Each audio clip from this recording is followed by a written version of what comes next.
quebra de tradições, de revolução de costumes e de inibição daquilo que a gente chama de princípios conservadores, né? E toda a ciência e a atenção que era oferecida naquela época também estava contornada por esse tipo de conceito acadêmico.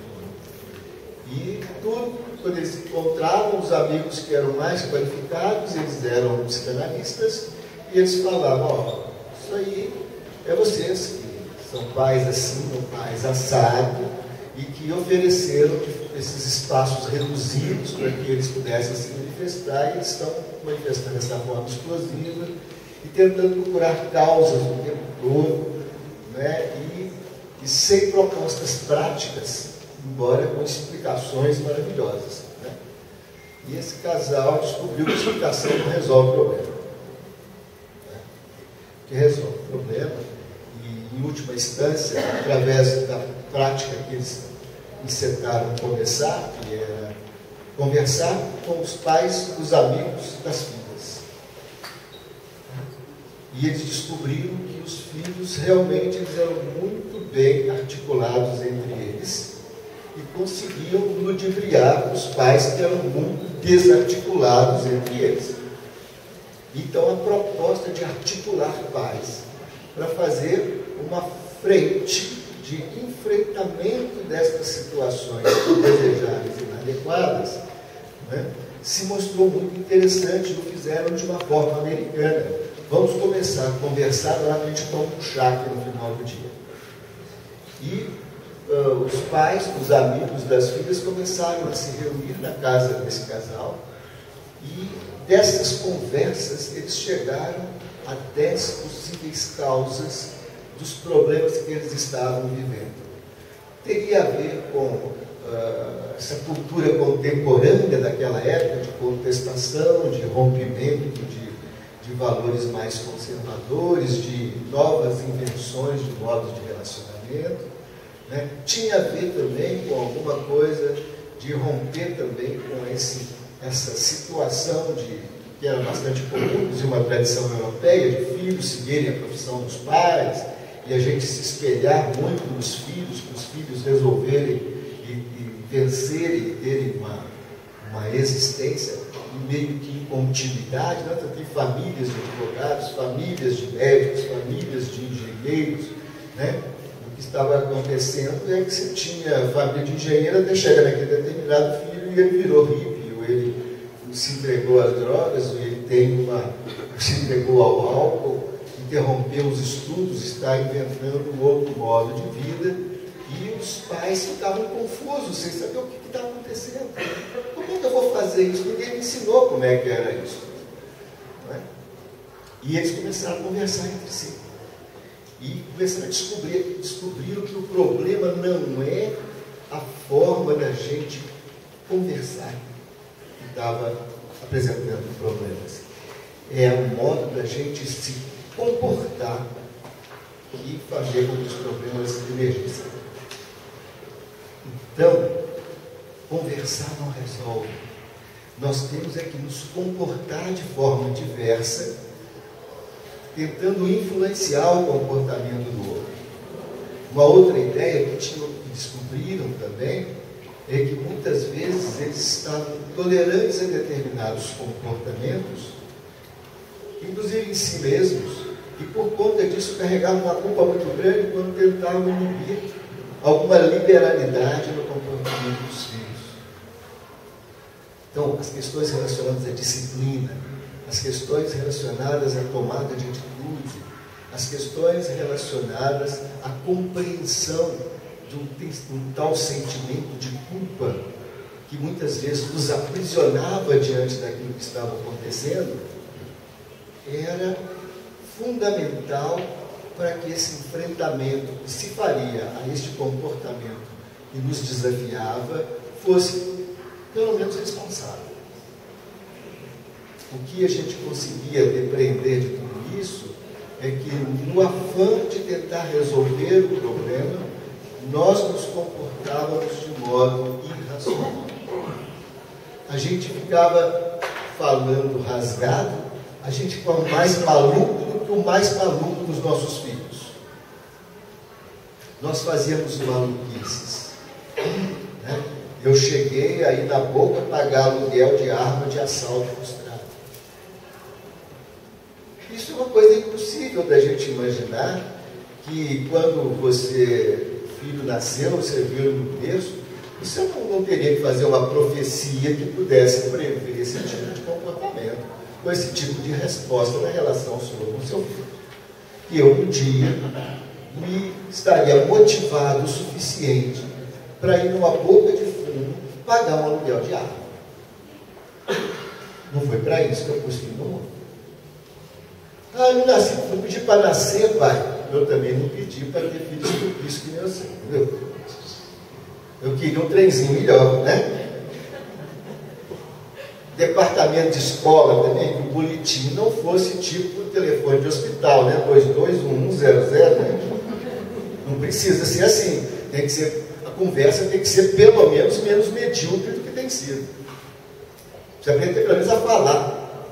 Não é meu filho conversar por interjeições. Tá, aí, velho. Não tem assunto, entendeu? Não sabe falar. Não sabe se comunicar. E o pior é que isso é contagiante. Daqui a pouco você está também. Entendeu? A gente entra no mesmo esquema. Ou nós tomamos uma providência para enfrentar isso com alguma responsabilidade, ou a gente se perde.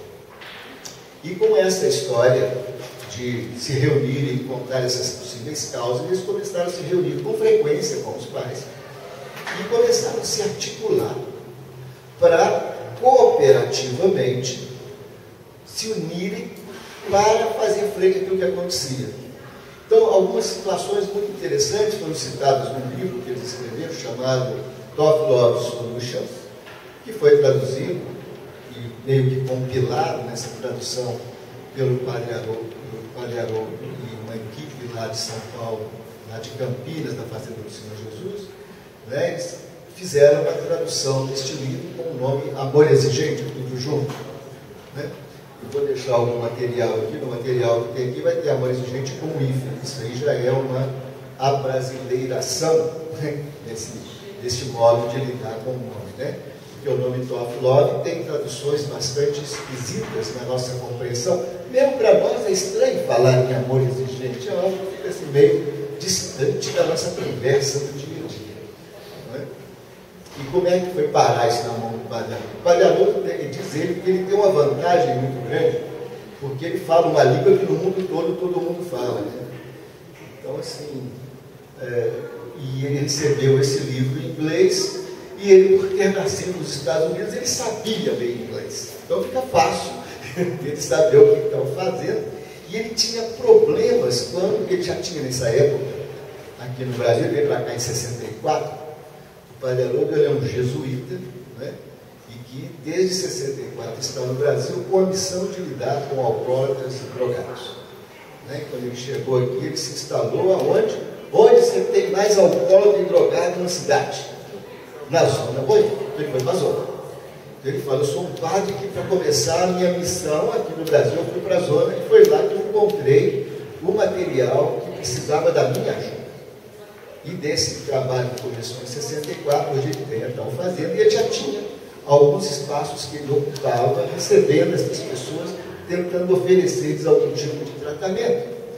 Ele é filho de alcoólatra, então ele teve essa experiência dentro de casa, ele sabe qual que é a dificuldade disso.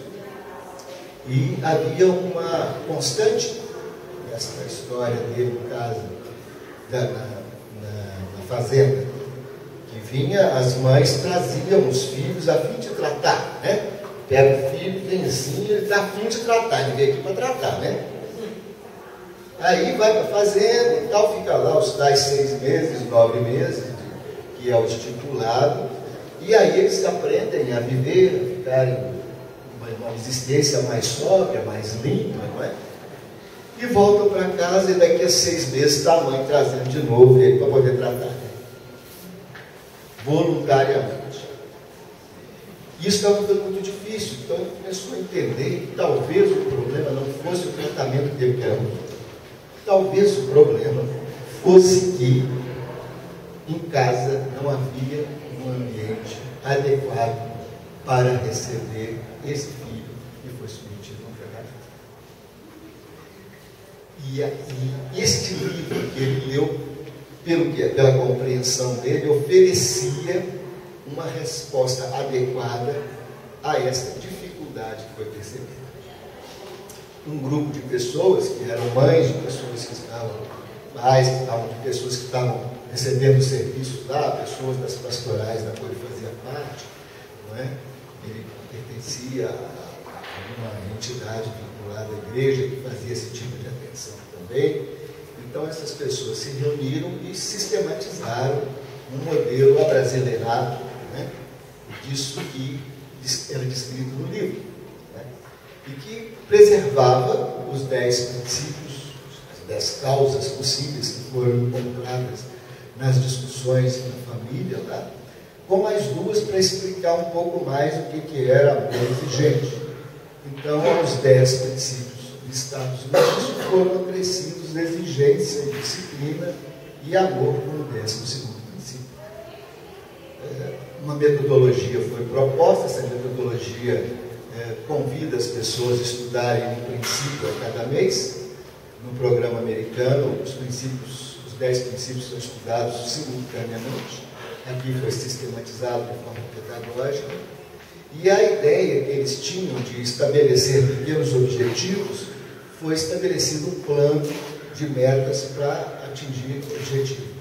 E esse plano de meta objetivo, né, deveria prever metas semanais para o alcance desses objetivos. Então essa foi a metodologia proposta e ela veio sendo aprimorada ao longo desses mais de 30 anos do Amor Exigente no Brasil. Os grupos estão espalhados pelo Brasil inteiro, né? Tem aproximadamente 1000 grupos no Brasil, né? Nas várias modalidades que acabaram acontecendo, né? E a princípio, lá em 84, foi apresentada a Dona Mara Silvia, que não tem filho drogado, mas o filho dela morreu num acidente com um alcoólatra, né? O sujeito estava alcoolizado, atropelou o filho dela com 20 e poucos anos, ele tinha passado na faculdade de medicina, nos primeiros lugares. Ele estava voltando da escola e foi atropelado por um alcoólatra, completamente alcoolizado. Então ela entrou numa profunda depressão, e se associou ao Padre Haroldo na época, né? E se apaixonou pela causa, se apaixonou pela ideia do Amor Exigente, e ela é mais ou menos a nossa mãe, né? Dona Mara é uma pessoa assim, extremamente espiritual em todo mundo, né? A gente sente uma vibração diferente quando está ao lado dessa senhora. E ela abraça a causa e escreve livros sobre o amor exigente. E esses livros são os guias que nós temos de literatura, né? Outras pessoas escreveram, mas é tudo baseado naquilo que ela, primeiramente, conseguiu conceber, pegando a parte essencial do programa e desenvolvendo esse programa com aplicabilidade. Porque no sentido que o Amor Exigente se propõe é fazer coisas práticas, né? No modelo americano, para vocês terem uma ideia, uma das coisas, eles moravam numa cidadezinha pequena, na época era bem menor do que é hoje, né? Moravam na Filadélfia, uma cidadezinha na Pensilvânia, na época era uma cidade bastante pequena, e do grupo, desse grupo que foi criado, não chamava grupo de Amor Exigente na minha época, era um grupo de pais, né? E desse grupo participavam o xerife, o promotor, o chefe do posto de saúde, e várias famílias de pessoas que tinham os problemas. Então, eventualmente, questões jurídicas, questões de saúde, questões de assistência social, questões relacionadas à escola, o diretor da escola também participava. Então, essas questões eram intermediadas por participantes do grupo. Isso se transformou numa grande ferramenta para isso. Uma outra estratégia que era muito interessante é que, às vezes, os filhos dessas pessoas eram presos. Nos Estados Unidos acontecia isso, entendeu? A pessoa que usa droga, faz bagunça na rua, a polícia prende. No Brasil não está acontecendo, já aconteceu isso há alguma época, não sei se hoje ainda acontece. Então o cara apronta, mas se ele for filho de alguém, talvez não se prenda. E havia uma dificuldade muito grande, porque quando prendia, quem é que ia tirar o cara lá? Se a mãe chegasse, A mãe fazia aquele escândalo na delegacia, e fazia. Então era um negócio muito traumático para o familiar. Porque a pessoa que foi presa, ela já foi presa mesmo. Né? Já rodou mesmo, está rodada. Não pode fazer mais nada. Se quiser, está resolvido. Então eles faziam o quê? O delegado também participava. Não vamos deixar lá os 2 dias para ele pensar que tudo espaço é feito, né? Quem sabe ele acorda. Ao invés da mãe conversar e uma outra pessoa do grupo no lugar, vê como é que a cooperação funcionava? Uma outra pessoa ia lá e disse: sua mãe está sofrendo muito e ela não pode vir aqui te ver porque ela não dá conta.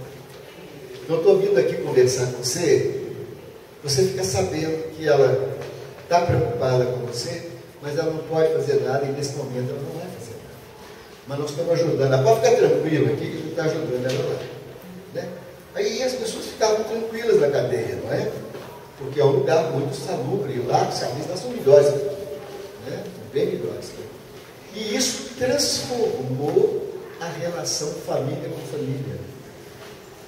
E transformou a relação família com problema.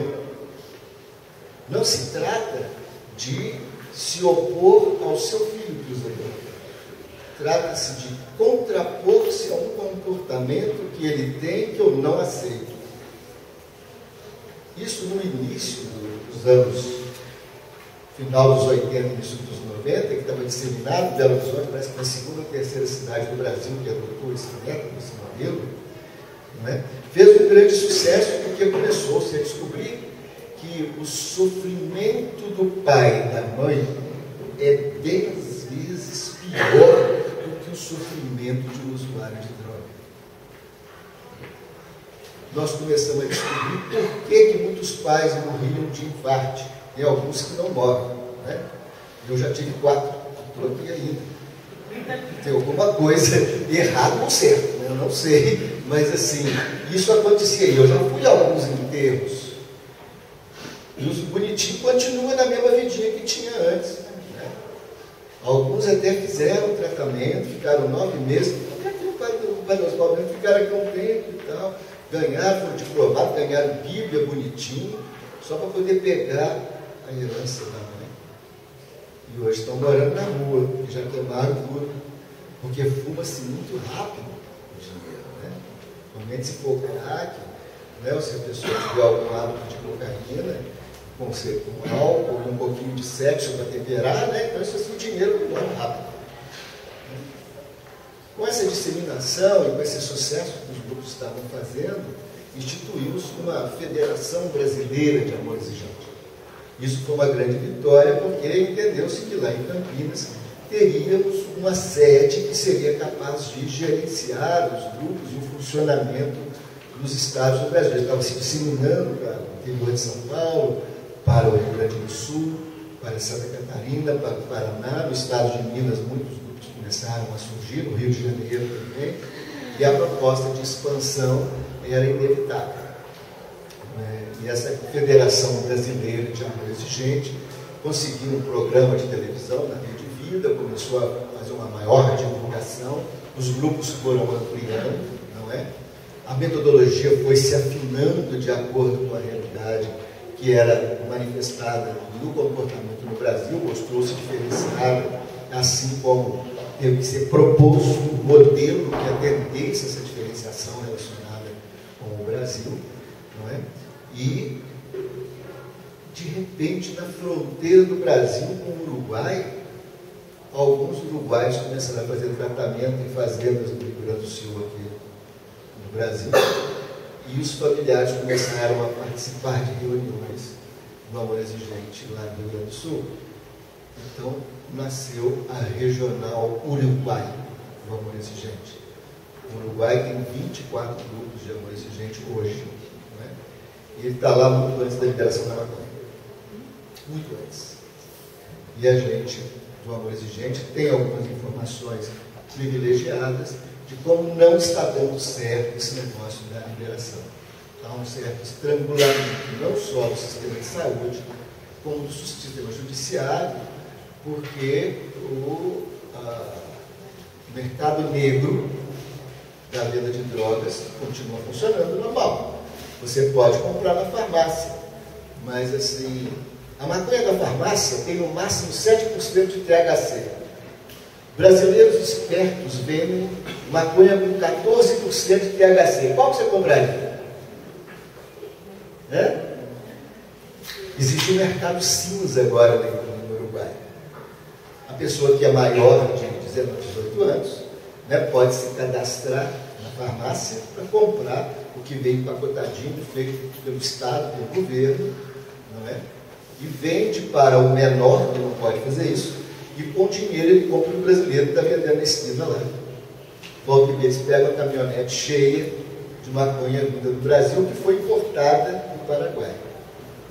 Por conta dessas notícias que se espalham, a Argentina também começou a ter grupos de amor exigente, porque o grande diferencial é que quando os nossos filhos começam a usar drogas, todos os amigos deles usam drogas. E eles falam abertamente sobre como enganam os seus pais e quais são as formas mais simples de conseguir drogas através da enganação que são feitas, da manipulação que é feita com os pais. Né? A partir do momento em que você tem uma proposta de articular familiares, você começa a enfrentar com mais responsabilidade essas situações e a gente começa a ficar articulado, as famílias começam a falar umas com as outras. Nós perdemos a vergonha de falar com o vizinho que eu fiz a droga. E isso faz uma diferença na nossa vida muito grande.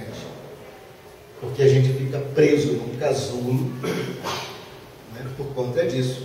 Tem uma situação que eu vivo citando nas reuniões com as quais eu participo, e uma vez o meu filho teve um pequeno surto, por causa do tal do crack, tem essas coisas, às vezes a pessoa fica meio assim, né, faz as coisas meio deslocadas, estranhas e tal, e começa a ficar agressivo e tudo mais, e ele cismou que ele tinha alguém perseguindo ele, que ele estava armado, que ele ia dar tiro, não sei o quê, um delírio complicado, não é? Então eu não tive dúvida, né? Ao invés de eu tomar Lexotan, eu chamei a Rotan. Né? E de repente tinha 2 carros de polícia parados na porta da minha casa. E foi aquele tumulto todo. Aí a avó dele chegou, então a avó dele não frequentava música exigente, achou muito estranho o pai decidir chamar a polícia para filho. Mas ele estava precisando de uma polícia. Então eles precisaram chamar o próprio psiquiatra, ele estava com um delírio psicótico, ele ia provocar danos a ele mesmo.